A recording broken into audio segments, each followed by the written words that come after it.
Char. Hello mga kababayan, this is Brian. You are watching again my short vlog. Char. Finally, nakapag-upload ulit tayo ng ating panibagong video dito sa YouTube. Diyos ko, 6 days, 7 days yata akong huling nag-upload. Pasensya na po sa mga naghihintay kineme. Charot. Pasensya na kayo guys kung ngayon ako nakapag-upload kasi busy and ewan ko ba, pagod ako talaga sa umaga and 3 weeks na ako pang umaga. So dagdagan natin ang another week. So next week again sa Monday, pang umaga ulit ako. So 4 na linggo na ako pang umaga sa work. But kaliwali, okay lang. So since today is April 6, 2024, Saturday, mag-aalas 4 na po ng hapon. I will show you guys yung labas. Fresh pa dito. Cha! Ayan, mag-aalas 4 na guys. Napakainit. Diba? So, ang agenda natin today, as usual, pupunta po tayo ng Dubrovnik Old Town. Ito naman tayo mga bagong pictures. And sakto kasi, may nag-message sa aking kabayan from Zagreb. And this week daw, sa split sila naka-duty, di ko sure. So, ayun, kikitain natin ang ating mga kabayan sa Old Town. So, chikahan ko sila ng konti with regards sa mga naging process, mga kineme. As usual na lagi nyo ng mga request sa akin na hopefully makapag-interview tayo again ng mga kabayan dito sa Dubrovnik. But, syempre, before anything else, if you haven't yet subscribed and if you are new to this channel, yes, please help me to reach 5,000 subscribers. Malapit na tayo maging 5K guys. And super duper kineme, chinorba, thank you so much sa inyong lahat na kineme. Nako, salamat po talaga ng napakarami kasi kung hindi, ano to, this is my first anniversary din pala sa YouTube. Yes! Ito po yung day na finally naging YouTube partner ako. So, happy anniversary sa ating lahat. Oh my God! 1 taon na po tayo gumagawa ng video dito sa YouTube. So, again guys, maraming salamat po sa lahat ng mga hindi nang iiwan, sa lahat po ng hindi nakakalimot, sa lahat ng mga kabayan po na nandito na hindi pa rin nakakalimot. So, thank you so much po talaga. So, ito na, nag-aantay na ako ng bus, mag-alas 4 na. And, oo nga no, kasi I just checked my, tawag ito, yung mga memories ko sa Facebook. So, yeah, shinare ko siya nga kaninang umaga. This is my first year anniversary sa YouTube. So, sakto, kasi pumunta ako ng Old Town, ayan, sa ating first anniversary. Ano naman siya, wala naman tayong totally ganap kasi wala pa tayong sahod. Pero hopefully pagkasahod meron tayong ganap. Ayun, ito yung magiging parang pinaka-content natin for today, yung mga kabayan sa Old Town. And kamustahin din natin ang Old Town ngayon, lalo na sa mga mag-work dito sa Dubrovnik. Ano yung mga dapat yung i-expect, lalo na kung kayo po ay sa Old Town nagtatrabaho. So let's go. Okay guys, ayan, naglalakad na tayo. Kakababa ko lang ang bus. So, papunta na tayo ng Old Town. Char, ang init. Ang bilis ko masunog. So, syempre, pupuntahan natin muna ang Walk of Shame kasi kikitain natin yung mga kabayan doon. So, thank you yan kay Sir AJ. Thank you so much. So, 5 PM usapan namin. So, 4:30 na dito. Kaya, kaabot pa. Again guys, thank you po talaga sa lahat po na hindi po nakakalimot. Kahit nandito na kayo, is pag napupunta kayo sa Dubrovnik, parang alam niyo yun, di ba? Parang ano yun, parang may space pa rin ako sa mga travels ninyo if pumunta kayo ng Dubrovnik. So thank you talaga. And ito, ipupush ko talaga mag-e-effort din ako puntahan kayo. Kasi para magpasalamat din. So, ayan. We are almost Old Town. And, ang agenda ko lang talaga dapat today ay kukuha lang ako ng mga videos and picture. Tapos, ayun, mag-vlog talaga ako. So, napahabo lang to sila Kuya AJ. So, Syempre, ayoko namang hindi sila siputin, diba? Kahiya naman. And this week, grabe pa rin yung trabaho, guys. Ang daming turista, ang daming mga, ay grabe. Yung mga hindi nauubos ng winter, ubos na kagad ngayon. Kasi mas mabenta. Yung mga international brands, unlike sa mga local brands, syempre. Yung mga alak, ayan, mga ibang klase ng alak, ang bilis maubos ngayon. So, pupuntahan ko rin yung dati kong work. Kamustahin ko lang yung mga dati kong ka-work doon. Ayan, sa may walk up shame. Nakakamiss talaga. Kasi every time na may makikita kaming kabaya sa walk up shame, matik, may picture taking yung nagaganap. So, balikan natin yan. And try ko rin dalawin yung mga ilang kabaya sa work nila. Kung pwede silang makausap saglit. Ito na guys, we are here sa my main central tower. Pakita ko sa inyo.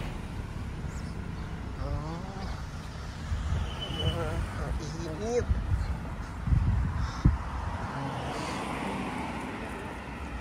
Ito na, lagi nakikita sa mga vlogs ko, ang Mincheta Tower.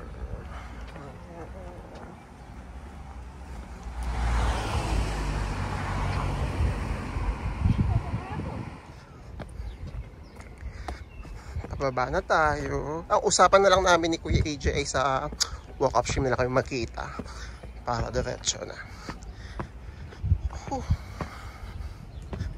And guys, again, happy anniversary sa ating dito sa YouTube. Yay!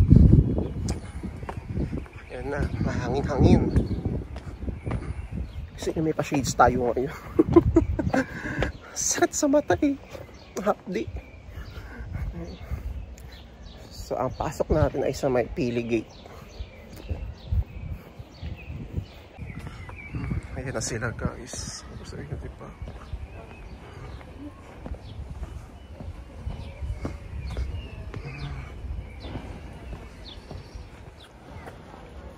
Kita nyo na ba guys? Diba? Ang dami. Nakakamiss to. Masarap pagkuha ng mga pictures dito.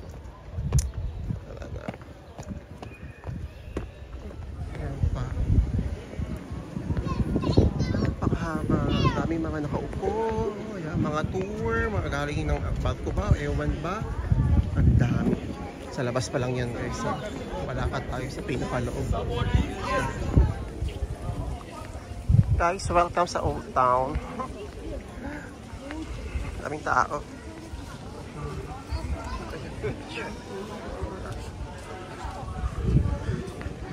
Yeah.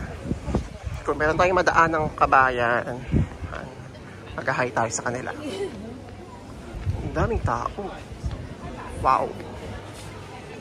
Good luck po sa mga nasa seaside guys. Good luck.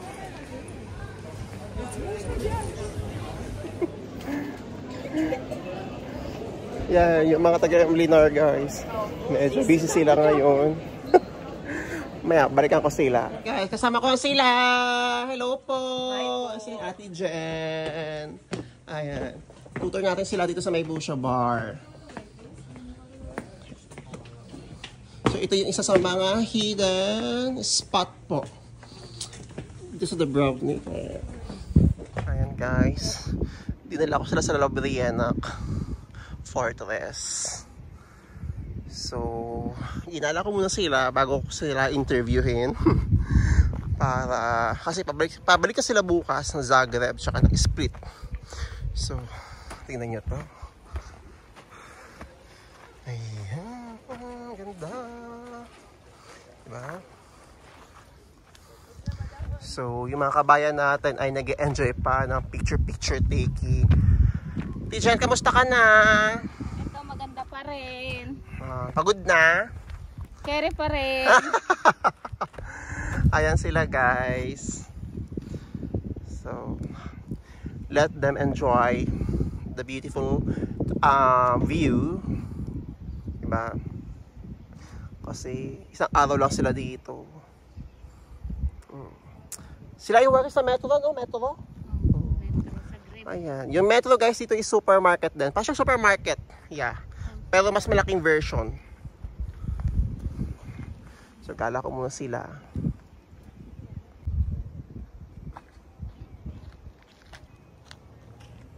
Te, ang mata mo, te. Huling-huli sa camera, mga mata ng mga kabayan dito. Hi guys! I'm with Ma'am siya AJ. Hi! Di ba? Ganda-ganda. So right now, here's my lovely anak Fortress. And per your request, since mag-harbor tayo ng mga kabayan dito, with regards sa kanilang mga naging process, sa kanilang mga naging journey, bago makapunta dito ng Croatia. So, are you ready, Kuya AJ? Yes, Ma'am I'm siya AJ ready. pala. Oh, go, let's go. Thank you so much. Kamusta ka? Ito, maganda pa din. As usual, natural beauty. Yeah. So, saan bansa ka galing before na Croatia? From Kuwait. Kuwait. Yes. Ilang years ka sa Kuwait? Ayun, isa't kalahating taon lang. Hindi natapos ang contract. Anong agency mo sa Kuwait? Makapunta ka dito?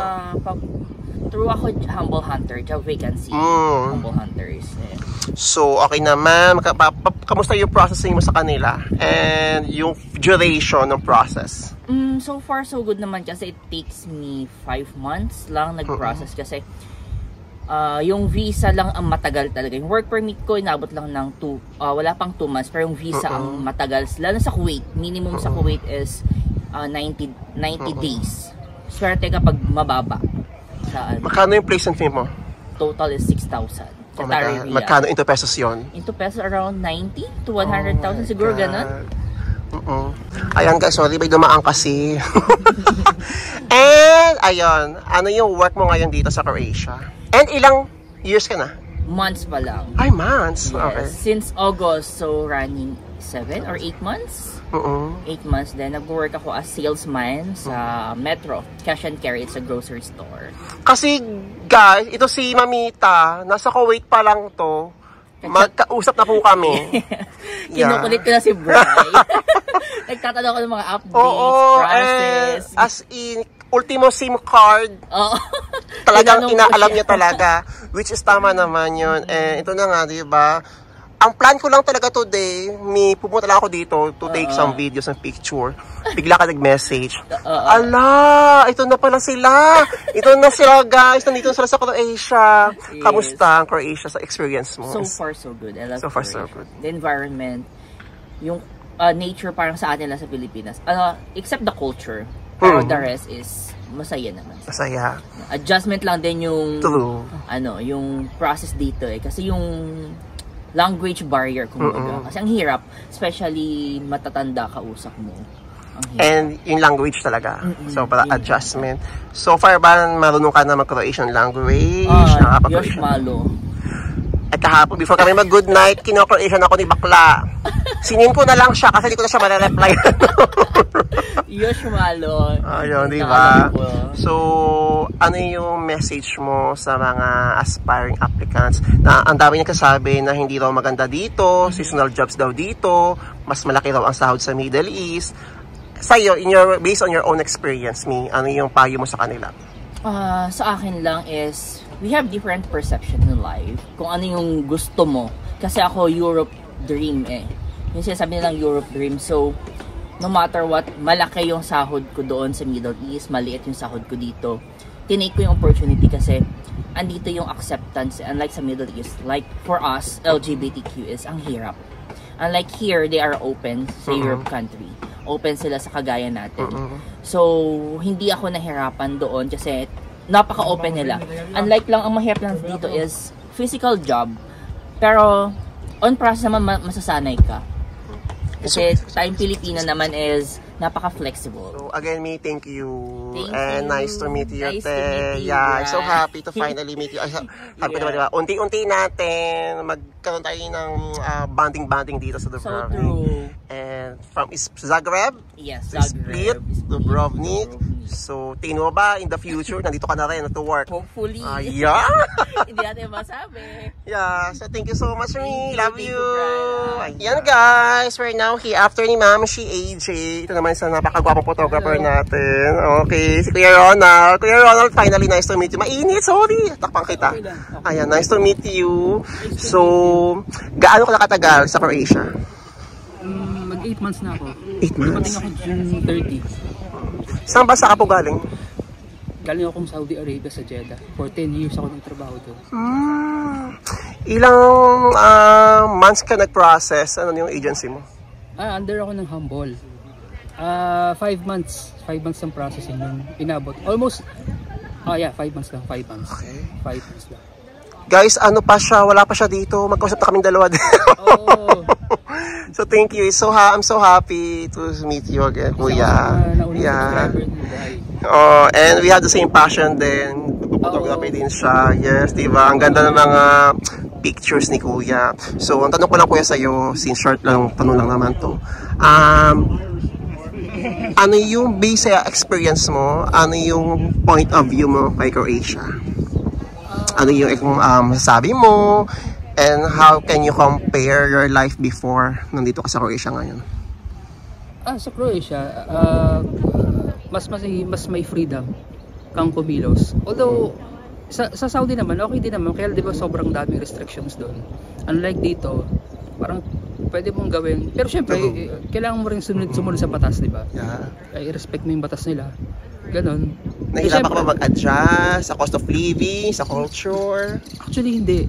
Kasi parang, since Christian country din naman, di ba, ang Croatia. So, parang same lang din natin sa Pilipinas na. So, okay lang din naman. So, syempre, yung opportunity na makapag-travel ka. Since nag-send na nga si Croatia. So, yung opportunity na makapag-travel sa ibang bansa. Yun, isa mga reasons kung bakit din talagang pinush ko makarating din dito. Dahil nga, mahilig ako sa traveling. Saka, photography. Sana all! Yeah, yun. So, ano yung naging basis mo, Kuya, before ka pumunta dito? I-consider mo ba yung offer or i-consider mo talaga yung gusto mo makapunta dito? Honestly, mas consider ko yung makapunta dito. Yun lang talaga. Kasi parang, di ba, nung siguro last year or before pagpapag-siya sa Asia, ang smooth ng mga operations, no? Pagpaprocess ng mga papers. So, isa ka sa mga pare kagaya ko na nakapunta dito, na smooth yung process. Ang bilis ng processing. Parang natatanda ako nung nagsabit ako ng resume kay Humble. The following day, sumagot kagad sila. Tapos the following day, sign na ng kontrata. Ganun nakabilis. I'm so happy, Kuya. Again, guys, kagaya ni Kuya AJ kasi, kakasama sila. So, ano work mo ngayon dito? Ayun, nagtatrabaho ako sa Metro. Metro, okay. Guys, ang Metro po ay isang napakalaking, ano ba siya? Supermarket ba siya o hindi? Supermarket siya, wholesale. Pero di ba parang siya sa Pilipinas parang... ano pang tawag sa atin? May cash and carry sa atin di ba? Yung cash and carry. Yung gano'n din. Malaki yan kasi yung mga bilihan dyan, di ba? Bulky. Bultuhan sila. Although, pwede din namang retail. Okay naman ang work mo. Pagod ka ba? O worth it ba? Nag-enjoy ka ba? May work and life balance ba? Ang daming tanong. Work and life balance meron. Meron talaga. I can see, guys. Kasi tingnan nyo naman sa outfit ni Kuya. Oh my God. May work and life balance talaga siya. And nakakapag-travel siya ngayon sa Dubrovnik. Diba? Yes. Yun naman talaga yung pagmamahal ni Metro sa mga empleyado. Kamusta yung mga ka-work mo? Kamusta yung mga tao? Kamusta yung mga locals for you? So far, yung mga lokal, okay naman. Hindi naman din sila pasaway. Kasi dito, mind your own business di ba? Oo. Parang kasi lang pakilang. Ang challenge lang din talaga yung language barrier. Ayun. Pero syempre pagkalaunan naman din matututunan naman. Matutunan ka na ba? Paunti-unti. Paunti-unti. Nakakatuto naman. Ayun, numbers, medyo hindi na ako hirap sa numbers kasi kailangan sa trabaho ko yun. Yung numbers Tapos yun, unti-unti okay naman din. Saka friendly din naman sila. So proud of you, Kuya. Salamat. Thank you so much. And ang wish ko sa iyo, sana mas lumago pa yung passion na ginagawa mo dito. And I know na talaga mag-grow ka rin talaga sa passion. Again, hindi man bakit magsimula ulit. And age doesn't matter naman talaga. Di ba? Basta tuloy-tuloy lang tayo. Dito ko rin din talaga na-boost yung hilig ko sa photography. Kasi di ba sa Middle East medyo restricted nga yung pagkukuha ng mga photos. Unlike dito, may freedom kang open na open. So last question ko Kuya sa'yo. Yung lagi kong mga tinatanong sa mga interview ko, ano yung advice mo sa mga natukotorn, sa mga gustong gusto, sa mga na-excite, sa mga natatakot sumabak, sumugali sa Croatia?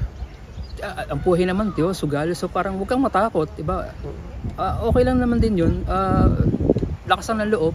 Tsaka kung meron ka talagang goal, may gusto kang gawin sa buhay, focus ka lang sa goal. Diba? Maging determinado ka lang. Huwag kang matakot, diba? Thank you so much. Bawal matakot. I'm so happy to meet you talaga. So, ako din, sobrang nagpapasalamat din. Kahapon, sinabi sa akin ni Kuya AJ, nag-message sa Kuya Ronald. Ang tanong ko kagad kay Kuya AJ, shoot nag-reply ba ako sa kanya? Akala ko kasi di ako nag-reply sa'yo. Nag-reply ka, di ba naka-live ka kahapon?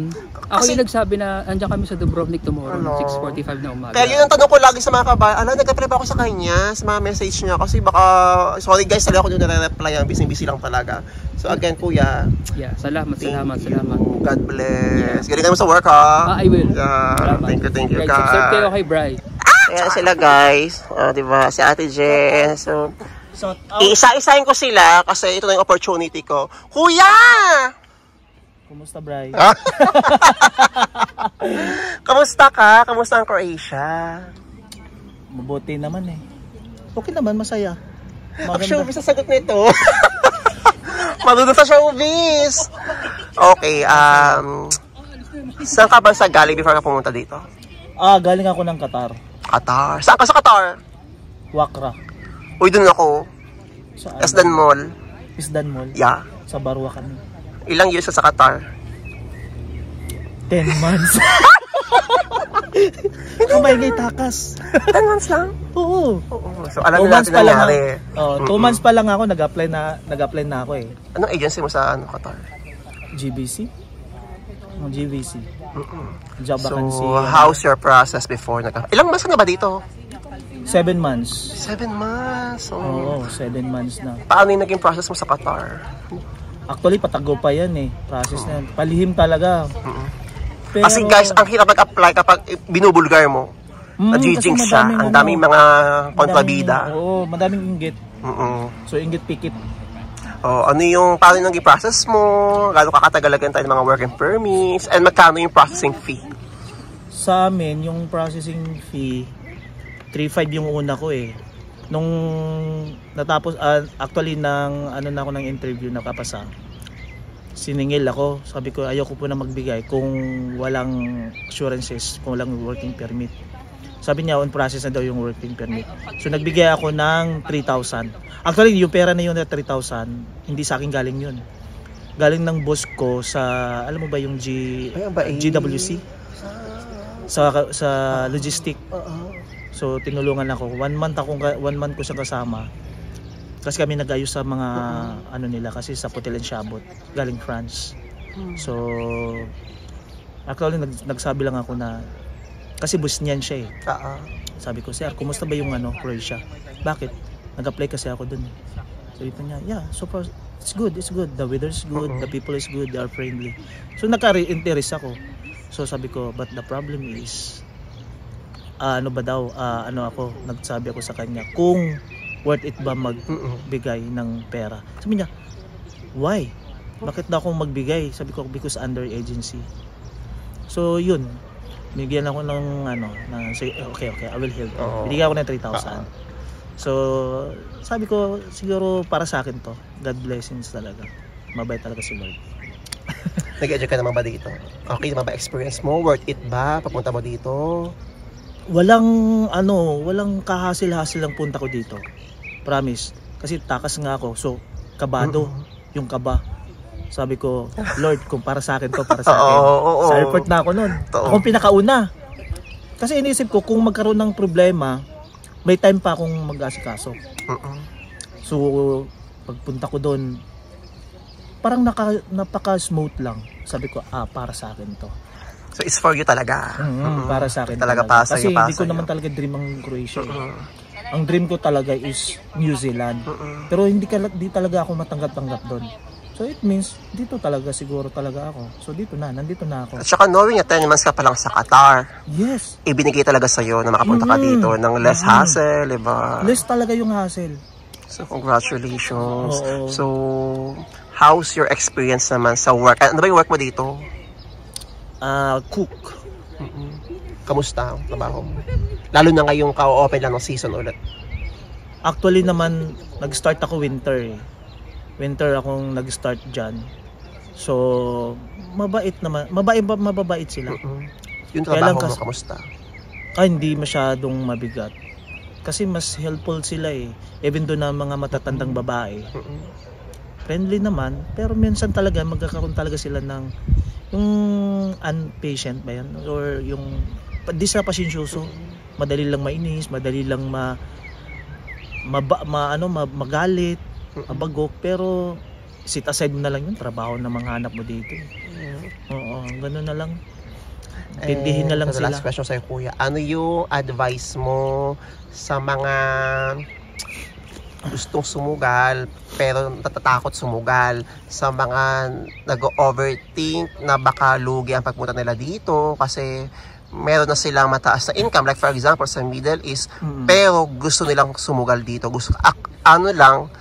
takot lang sila na kasi nga sa dami ng mga nababasa nila, na napapanood nila na hindi maganda dito. Ikaw, based on your own experience, ano yung advice mo sa kanila? Sa experience ko, lahat naman tayo iba-ibang experience eh. Pero experience ko naman, maganda naman yung nangyayari. So, ang ano ko lang, kung para sa inyo. Pero wag matakot sumugal din. Kasi hindi mo naman malalaman na successful ka or magiging okay o maganda yung pagpunta mo dito kung hindi ka susugal. Kung takot ka naman, magdalawang isip ka. I think isipin mo nang mabuti bago ka sumugal dito kasi sama-sa nga naririnig nyo or nababalitaan nyo na medyo mahirap dito, maraming walang work. Yes, meron talaga. Meron talaga naghihintay, tsaka meron talagang natitingga kung baga. So kung about naman sa pera, kung masaya kayo sa Middle East, dyan na lang kayo muna. Kung ang kita nyo is satisfying naman or malaki naman, stable, just stay na lang kayo dyan. Pero kung gusto nyo talagang pumunta dito, decision mo yan. So ikaw talaga ang gagawa ng decision, ikaw ang gagawa ng future ng buhay mo, hindi yung ibang tao. Kung gusto mo, pero kung nagdadalawang isip ka, pag-isipan mo ulit. Huwag. Tsaka ang ending yan guys, pang mamili kayo, it's up to you kung tutuloy kayo or magsisisi kayo na hindi yung sinubukan. Yes. So ayun. Yun. So, kasi ang Europe or Croatia, tingnan yung kaligid. Napakaganda. Fresco yung hangin, ang tubig dito maiinom. Maiinom, hindi yung bibili ka ng mineral water. Maiinom talaga, fresh yan. From nature yan Tsaka maganda talaga yung maganda yung paligid. Napaka-refreshing at saka relaxing. Yun lang talaga. Hindi stressful din yung trabaho dito Pero kung ikaw namimili ng trabaho dito, stress sa'yo yun. Totoo. Pero kung flexible ka, hindi ka namimili ng trabaho kahit ano-ano. Kasi kung ang Pilipino fighter hindi talaga. Pero kung nag-iinarte ka, kung ikaw ay isang degree holder na pinaaral na magulang para hindi maganitong yung pasok ng klase ng trabaho. Kung maganda yung trabaho nyo sa Middle East, stay ka na lang dyan. Thank you so much, kuya. Ayan guys, based yan sa mga experience po ng ating mga kabayan, si Ma'am Shi. Ayan, thank you so much guys sa time ninyo. Thank you so much kay Ate Jen din. Thank you so much. Bye, thank you, bye. So, dadaling ko naman sila guys. Actually kami ni Ate Jen sa Banye Beach. Ayan. So, ang dami naman mga turista dito. Ayan, Malamig na ba, te? Malamig pa rin? Saka malamig pa. Sakto lang. Humid. Ayan. So, let's go sa Banye. Ano ba dito? Kabila na lang. Okay guys, ayan, nakauwi na ako, nakaligo na ulit ako. Pasensya na kayo kung hindi ako medyo nakapag-vlog around Old Town. Kasi iginala po talaga namin ni Ate Jen yung mga kabayan. So hindi na ako medyo nakapag-video.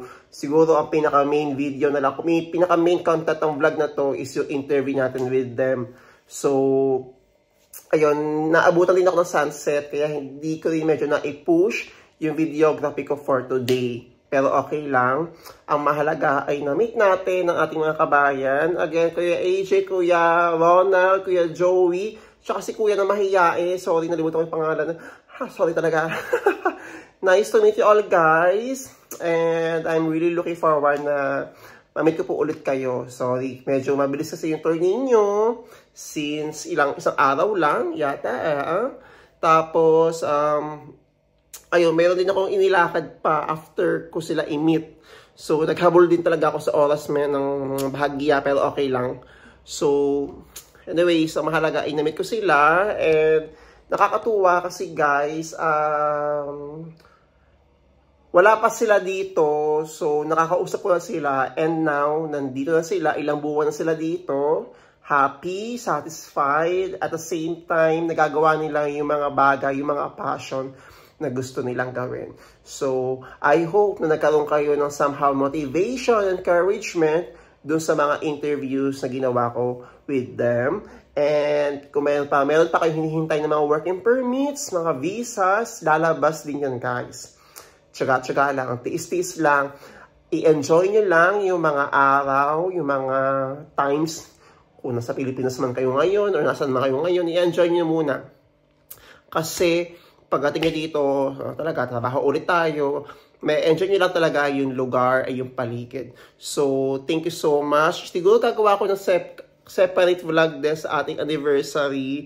Nawala sa isip ko guys, na anniversary ko ngayon.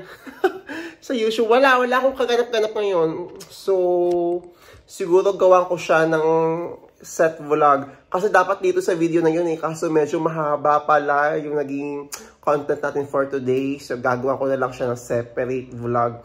Push natin yan. Kahit i-treat ko man lang yung sarili ko, di ba? So, pang umaga ulit ako sa Monday. Actually, pang-4 na linggo ko ito pang umaga. Bakit kaya? Bakit kaya tayo lagi pang umaga? Ayan. Pero okay lang din kasi maaga ako nakaka-uwi and nakakapag-live ako paghapon. So, yun lang guys. I hope nagkaroon kayo ng idea sa vlog na to. And if you have any more questions or suggestions, i-comment nyo lang. Ayan. Baka yan ang ating next content dito sa YouTube. And again, please help me to reach 5,000 subscribers. Mga kababayan, happy anniversary po sa ating YouTube channel. Maraming salamat po talaga guys sa lahat ng support ninyo. Sa lahat po ng mga kabayan na hindi po nakakalimot. Sa lahat ng mga kabayan na patuloy po nagme-message. Nakaka-receive po ako ng magagandang salita from you. Sa lahat po ng mga motivations na sinasabi nyo sa akin. Guys, maraming salamat. Hindi man po ako makapag-reply, pero yan po ang nababasa ko. Pasensya na po kung hindi ako makapag-reply. So, again guys, super ko po na-appreciate yung mga efforts ninyo, yung support ninyo sa ating YouTube channel. And I hope na wag niyo po akong iwanan sa ating journey. Nagsimula na tayo, malayo pa ako, pero ang layo ko na kasi andyan kayo kasama ko. Hindi ako natatakot na kung ano pa yung mangyari sa ating YouTube channel, ano pa yung maging journey natin sa channel na to. Alam ko, lagi ko kayong kasama. So again guys, thank you so much. Maraming salamat po from the bottom of my heart. God bless you all. I hope to meet you all po dito sa Croatia. So that's all for today. I will see you on my next vlog.